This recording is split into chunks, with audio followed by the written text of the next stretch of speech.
ஆன்மீக சொந்தங்கள் அனைவருக்கும் அன்பான மாலை வணக்கம். நாம் நம்மளுடைய சேனலில் தொடர்ந்து நிறைய சுவாரஸ்யமான ஆன்மீகம் சார்ந்த தகவல்களை தான் பார்த்துட்டு வந்துட்டு இருக்கோம். அதில் இன்றைக்கி என்ன பார்க்க போகிறீங்க அப்படின்னா, மீனம் ராசி நேயர்களுக்கு பிறந்திருக்கக்கூடிய புதிய ஆங்கில மாதமான ஜனவரி மாதம். கிட்டத்தட்ட பார்த்திங்கன்னா ஜனவரி மாதம் இறுதியை நம்ம நெருங்கியாச்சு. இருந்தாலுமே கூட ஜனவரி மாதத்தில் ஏற்படக்கூடிய கிரக மாற்றங்கள் எப்படி இருக்குது, அதனுடைய பலன்களை எப்படி அடைய போகிறாங்க, ஒவ்வொரு ராசிக்காரர்களுக்குமே நம்ம பார்த்துட்டு வந்துட்டு இருக்கோம். அதில் இந்த பதிவில் மீனராசி நேயர்களுக்கு தான் நம்ம பார்க்க போகிறோம். மீனராசி நேயர்களுடைய ராசி அதிபதியாக இருக்கக்கூடிய குரு பகவானுடைய அருளால் உங்களுக்கு நிறைய அதிர்ஷ்டங்களானது கிடைக்க போகுதுங்க. அதை பற்றி தான் தெளிவாக இப்போ நீங்கள் தெரிஞ்சுக்க போகிறீங்க. கூடவே எந்த விஷயத்தில் கவனமாக இருக்கணும், என்ன மாதிரியான பரிகாரங்கள் செய்யணும், வழிபாடுகள் செய்யணும் அப்படின்றத பற்றியும் தொடர்ந்து பார்த்து தெரிஞ்சுக்கலாம். வீடியோக்குள்ளே போகிறதுக்கு முன்னாடி நீங்கள் இன்னும் நம்ம சேனலை சப்ஸ்கிரைப் பண்ணாமல் இருந்தீங்க அப்படின்னா மறக்காமல் சேனலை சப்ஸ்கிரைப் பண்ணிக்கோங்க. கூடவே பக்கத்தில் இருக்கிற பெல் சிம்பிளையும் கிளிக் பண்ணிக்கோங்க. அப்போ தான் நாங்கள் போடக்கூடிய வீடியோக்கள் எல்லாமே உங்களுக்கு நோட்டிஃபிகேஷன் உடனுக்குடன் வந்தடையும். நீங்களும் பார்த்து பயன்பெறலாம். வாங்க வீடியோக்குள்ளே போகலாம். மீனம் ராசி ராசி மண்டலத்தில் 12வதாக இருக்கக்கூடிய ராசி. இந்த ராசிக்காரர்களுக்கு பார்த்திங்கன்னா தற்போது இருக்கக்கூடிய கிரகநிலைகளின்படி பார்க்கையில் 2 கூடிய செவ்வாய் பகவான் 11வது இடத்துல உச்சம் பெற்று இருக்கிறாரு. ஸோ அந்த அளவுக்கு ஒரு அற்புதமான காலகட்டம்னே சொல்லலாங்க. அதாவது இவர் இப்போ மாறினவர் பிப்ரவரி மாதம் இறுதி வரைக்குமே அப்படி தான் இருக்க போகிறாரு. அப்படிங்கும் பொழுது ஒரு அமோகமான பலன்களை தான் உங்களுக்கு கண்டிப்பாக கொடுக்க போகிறாரு. 10ஆம் இடத்திற்கு அனைத்து கிரகங்களுமே இப்போ சேர்ந்துருக்காங்க. ஸோ சூரியன், புதன், சுக்கிரன், செவ்வாய் இப்படி 4 கிரகங்களும் 10ஆம் இடத்துல தான் அமர்ந்திருக்காங்க. 6 கூடியவன், அதாவது 6ஆம் இடம் அப்படிங்கிறது வியாதி, கடன், கஷ்டம் இது எல்லாத்தையும் கொடுக்கக்கூடிய விதத்தில் தான் இருக்குது. புதன் பகவான் பார்த்திங்கன்னா பாதகத்தை தான் கொடுக்க போகிறாரு. 10ல் பாவி இருந்தால் அரசனை போல யோகம் பெறக்கூடும் அப்படின்றது ஐதீகம். அதனால் உங்களுடைய வாழ்க்கையே பார்த்திங்கன்னா நல்ல மாற்றங்களோடு தான் இருக்க போகுதுங்க. வியாபாரம், தொழில் அப்படின்னு எல்லாத்துலேயுமே நல்ல ஒரு ஏற்றம் பெறுவீங்க. குரு 4ஆம் இடத்துக்கு வரதுனால ஒரு சில நேரங்களில் உங்களுடைய வேலைகளில் வேகமானது குறையறதுக்கான வாய்ப்புகள் இருக்குது. ராசியிலே பார்த்தீங்கன்னா சனி பகவான் வக்ரமாக இருக்கிறாரு.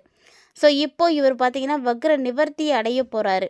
ஸோ 10ஆம் இடத்தை சனி பார்க்குறாரு அப்படிங்கிறது ரொம்ப நல்லது. உங்களுக்கு பெயர் புகழ் எல்லாம் கிடைக்கும். புதன் பகவானும் பார்த்தீங்கன்னா 11ஆம் இடத்துக்கு வரதுனால லாபஸ்தானத்துக்கு வராரு இல்லையா. ஸோ உங்களுக்கு நல்ல லாபங்கள் தான் கிடைக்க போகுது. நண்பர்களாக இருக்கட்டும், புதிய உறவுகளாக இருக்கட்டும், இந்த விஷயங்கள் எல்லாமே உங்களுக்கு நல்ல ஒரு ஏற்றத்தை கொடுக்கும்.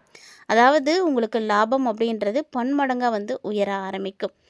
இந்த காலகட்டங்களில் இன்னொரு சிறப்பான விஷயம் மீனராசினியர்களுக்கு என்ன நடக்க இருக்குது அப்படின்னு பார்த்தீங்கன்னா, திருமணம் ஆகாமல் இருக்கக்கூடியவர்களுக்கெல்லாம் திருமண யோகமானது காத்துட்ருக்கு.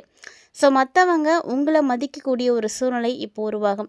ராசிநாதனாக இருக்கக்கூடிய குரு பகவான் 7ஆம் பார்வையாக 10ஆம் இடத்துல இருக்கக்கூடிய கிரகங்களை தாங்க பார்க்குறாரு. ஸோ 10ஆம் இடத்துல குருவினுடைய பார்வை படுறது அப்படிங்கிறது ஒரு விசேஷமான அமைப்பு. இனிமேட்டுக்கு பார்த்தீங்கன்னா மீனராசிக்காரங்க வீட்டில் சுபகாரியங்கள் நடக்கும், சுப செலவுகள் நடக்கும், புதுசாக நிறைய விஷயங்கள் செய்வீங்க. அதெல்லாம் உங்களுக்கு கைகூடும். 7 கூடிய புதன் குருவினுடைய பார்வை பெறதுனால காதல் வாழ்க்கை ரொம்ப சிறப்பாக இருக்கும். திருமண யோகமானது கிடைக்கும். புதிய முயற்சிகளுக்கு வெற்றிகள் கிடைக்கும். ஸோ எவ்வளவு நல்லது நடக்கிறதுக்கு நீங்கள் ஒரு ஸ்டெப் எடுத்து வச்சு தான் ஆகணும். அதாவது சின்ன சின்ன விஷயங்களில் மாற்றங்களை சந்திக்கணும் அப்படின்னா நம்மளுடைய உழைப்பு, நம்மளுடைய புத்திசாலித்தனம் இதெல்லாம் ரொம்ப முக்கியமானது. ஸோ அப்படி பார்க்கும் பொழுது மீனராசி என்பர்களுக்கு இந்த காலகட்டங்கள் ரொம்ப நல்லா இருக்குது. ஏன்னா குரு பார்வை கிடைக்கிது இல்லையா. குரு எப்போதுமே இருக்கும் இடத்தை விட பார்க்கும் பார்வைக்கு தான் பலன் அதிகமாக இருக்கும். ஸோ குரு பார்வை அப்படின்றது உங்களுக்கு ரொம்ப நல்ல பலன்களை கொடுக்குது. எங்கே விழுது அப்படின்னு பார்த்தீங்கன்னா சுக்கிரனை குரு பார்க்குறாரு. சுக்கிரனும் சரி குருவும் சரி ரெண்டுமே சுப கிரகங்கள் தான். ஸோ சுக்கிரனை குரு இப்போ பார்க்கறதுனால பிரிந்திருக்கக்கூடிய தம்பதிகள் சேர்ந்து வாழக்கூடிய அற்புதமான நேரம். 4 மற்றும் 7 கூடிய புதன் வீட்டில் குரு பகவான் இருக்கிறாருங்க. ஸோ 7ல் இருக்கிறார் அப்படின்றதுனால படிக்கக்கூடிய மீன ராசியை உடையவர்களுக்கு, மாணவர்களுக்காக இருக்கட்டும், இல்லை கல்வித்துறையில் இருக்கக்கூடியவர்களாக இருக்கட்டும், இவங்களுக்கெல்லாம் பார்த்திங்கன்னா நல்ல முன்னேற்றம் இருக்குது. உயர்கல்வி, உயர் பதவிகள் கிடைக்கும்.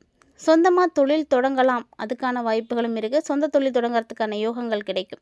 அதாவது 2026ல் பார்த்தீங்கன்னா உங்களுடைய வாழ்க்கையில் நிச்சயமாக ஒரு மாற்றத்தை நீங்கள் பார்ப்பீங்க. அது உங்களுக்கு ஒரு நல்ல டேர்னிங்காகவும் இருக்கிறதுக்கு சான்ஸ் நிறைய இருக்குது. ஸோ இந்த காலகட்டங்களில் நீங்கள் என்ன தான் எல்லாம் உங்களுக்கு நல்லதாக இருந்தாலுமே கூட 12ஆம் இடத்துல பார்த்தீங்கன்னா ராகு பகவான் இருக்கிறாரு அப்படின்றதுனால கவனமாக இருக்கணும். பழைய விஷயங்கள் எதெல்லாம் ஆற போட்டிருந்தீங்களோ அதெல்லாம் இப்போ மீண்டும் தலை தூக்க ஆரம்பிக்கும். பழைய வழக்குகள், பழைய விஷயங்கள் எல்லாமே இப்போ தேவையில்லாமல் வெளிவரும். உங்களை பற்றின ரகசியங்கள் வெளிவர ஆரம்பிக்கும். ஸோ இந்த விஷயங்களில் மட்டும் கொஞ்சம் கவனமாகவே இருந்துக்கோங்க. ஏன்னா வரக்கூடிய ரகசியங்கள் வந்து நல்லபடியாக இருந்துச்சு அப்படின்னா பிரச்சனை கிடையாது. ஏதோ ஒரு வகையில் அது தப்பாக இருக்குது அப்படின்ற பட்சத்தில் அது உங்களுக்கு வந்து ஆபத்தானதாக தான் போய் முடியும். அதனால் இந்த டைமில் மீனராசிக்காரங்க இந்த ஒரு விஷயத்துலையும் கவனமாக தாங்க இருந்தாகணும். மற்றபடி இந்த காலகட்டங்கள் உங்களுக்கு பெருசாக பிரச்சனைகளையோ அல்லது பாதிப்புகளையோ கொடுக்குற மாதிரிலாம் கிடையாது.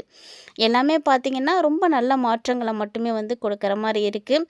கிட்டத்தட்ட பார்த்திங்கன்னா மீனராசிக்காரங்களுக்கு இந்த குருவினுடைய அருளால் ஒட்டுமொத்த வாழ்க்கையிலேயே வந்து நல்ல மாற்றங்கள் வந்து கிடைக்கும். அதிர்ஷ்டம் உங்களுக்கு வந்து நிறையவே கிடைக்கும். என்னதான் உங்களுக்கு பிரச்சனைகள் அப்படின்றது சொல்லிகிட்டே இருந்தாலுமே கூட, அதாவது ஏன் பிரச்சனை அப்படி மீனராசிக்காரங்களுக்கு இருக்குன்னா, ஏழரை சனியானது நடந்துகிட்டே இருக்குது. ஏழரை சனியில் ஜென்ம சனியில் இவங்க இருந்துகிட்ருக்காங்க. ஸோ ஜென்ம சனியில் இருக்கக்கூடிய சனி பகவான் அவரால் முடிஞ்சதை செய்ய தான் செய்வார்.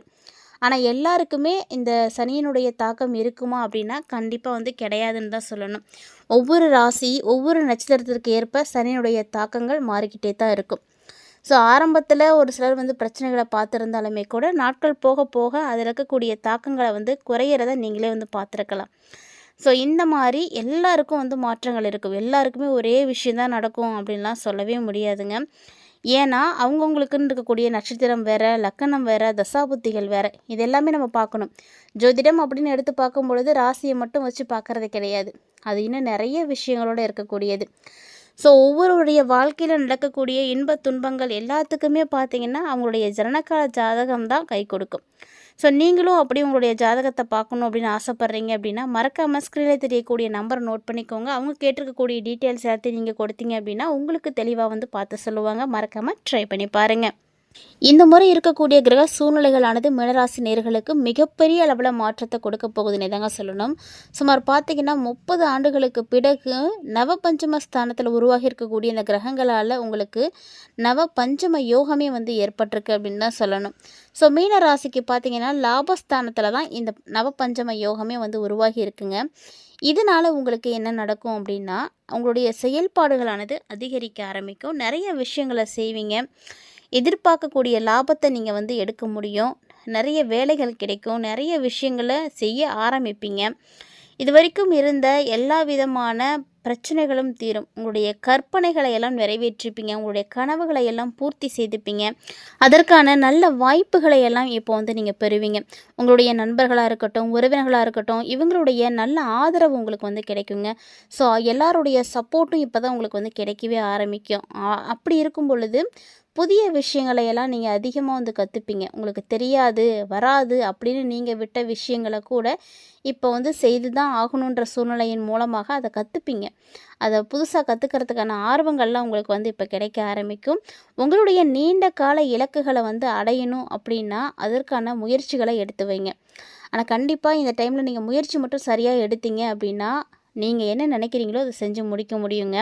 அதாவது ரொம்ப நாளாக உங்களுடைய ஆசை, கனவு எல்லாமே இப்போ வந்து நடந்து முடியும். உங்களுடைய நிதி நிலையிலையும் நல்ல ஒரு வளர்ச்சி இருக்கும். நண்பர்களுடைய ஆதரவு இருக்கும். ஸோ முடிஞ்ச வரைக்கும் உங்களுடைய லாபத்தை நீங்கள் சரியாக வந்து பயன்படுத்துங்க. அதாவது லாபம் கிடைக்கிது அப்படிங்கும் பொழுது அந்த லாபத்தில் இருந்து ஒரு பகுதியாவது நீங்கள் கண்டிப்பாக சேமிக்க பார்க்கணும். முடிஞ்ச அளவுக்கு லாபத்தை எல்லாமே சேமிப்பில் போடுறது நல்லது தான். உங்களால் அப்படி சேமிக்க முடியாத சூழ்நிலையில் இருக்கீங்க அப்படின்னா அதில் ஒரு பகுதியாவது நீங்கள் சேமிப்பில் வைங்க. நல்ல சேமிப்பு அப்படிங்கிறது நல்ல வருமானம் வரும் பொழுதே செய்துக்கணும். இல்லை அப்படின்னா அது செய்ய முடியாமலே போயிடும். ஒவ்வொருத்தருடைய சூழ்நிலைகள் எப்போ எப்படி மாறும் அப்படின்றத சொல்லவே முடியாது. அதனால் உங்களுடைய லாபத்தை நீங்கள் சேமிப்பில் வந்து கவனம் எடுத்துக்கோங்க. இது மாதிரி நீங்கள் செய்கிறதுனால மட்டும்தான் உங்களுக்கு நல்ல விஷயங்கள் நிறைய நடக்கும். நீங்கள் சேமிக்கிற அளவுக்கு வருமானமும் உங்களுக்கு அதிகரிக்குங்க. அதிலலாம் எந்த பிரச்சனையும் கிடையாது.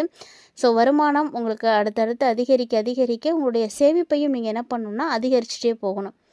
ஸோ இந்த காலகட்டங்கள் அவ்வளவு அற்புதமாக இருக்குது அப்படின்னு தான் சொல்லணும். ஸோ 12 ராசிகளில் மீனராசி நேயர்களுக்கு இந்த நவபஞ்சம யோகமானது கிடச்சிருக்கு.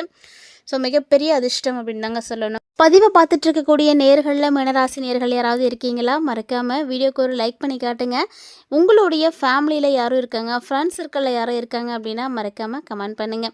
இந்த மீன ராசியை உடையவங்க யாராவது ஒருத்தங்க ஒரு வீட்டில் இருந்தாலுமே கூட அதனுடைய பலன்கள் எல்லாத்துக்குமே இருக்குங்க. ஸோ அதோடைய வைப்பு பார்த்திங்கன்னா எல்லா ராசிக்காரர்களுக்குமே கிடைக்கும். அந்த வீட்டில் இருக்கக்கூடியவங்களுக்கே நல்ல ஒரு சந்தோஷம் கிடைக்கும், மகிழ்ச்சி கிடைக்கும். ஸோ மீனராசிக்காரங்களுக்கு தானே இது கிடைக்க போகுது அப்படின்றது கிடையாது. மீனராசியை உடையவங்க ஒரு குடும்பத்தில் நீங்கள் யாராவது ஒருத்தர் இருந்தா அப்படின்னீங்களா கூட எல்லாருக்குமே இதனுடைய பலன்கள் கிடைக்கும். அதே மாதிரி தான் எந்த கஷ்டம் வந்தாலும் சரி, ஒரு குடும்பத்தில் யாராவது ஒருத்தங்க அந்த ராசிக்காரங்க இருக்காங்கன்னா அதனுடைய தாக்கம் அந்த குடும்பத்துக்கும் இருக்கத்தான் செய்யும். ஸோ நல்லதும் சரி கெட்டதும் சரி ஒருத்தங்க இருக்காங்கன்னா எல்லாருக்குமே அது கிடைக்குங்க. ஸோ அந்த வரிசையில் மீனராசி நேயர்களுக்கு என்னென்ன விஷயங்களானது நடக்க போகுது, இதிலெல்லாம் நீங்கள் கவனமாக இருக்கணும், அதை பற்றி தெளிவாக நிறைய விஷயங்களை பார்த்துருப்பீங்கன்னு நினைக்கிறேன். இந்த தகவல்களானது உங்களுக்கு பிடிச்சிருந்தது அப்படின்னா வீடியோக்கு மறக்காமல் லைக் பண்ணுங்கள். இந்த வீடியோ பதிவை ஷேர் பண்ணி விடுங்க. வீடியோ பற்றிய கருத்துக்களையும் எங்களோட பகிர்ந்துக்கோங்க. இது மட்டும் இல்லாமல் இது போல் பல இன்ட்ரெஸ்டிங்கான தகவல்கள் நம்ம சேனலில் தினந்தோறும் பதிவேற்றம் செய்துட்டு இருக்கோம். ஸோ அதையெல்லாம் நீங்கள் மிஸ் பண்ணாமல் தொடர்ந்து பார்த்து பயன்பெறுங்க. இந்த பதிவில் பார்த்த தகவல்கள் மட்டும் கிடையாதுங்க. ஆன்மீக ரீதியாக மீனராசி நேயர்களை இந்த காலகட்டங்களில் எம்பெருமான் ஈசனை வழிபாடு செய்துக்கோங்க, நல்லதே நடக்கும். மீண்டும் மற்றும் ஒரு சுவாரஸ்யமான ஆன்மீக தலைப்பில் சந்திக்கலாம்.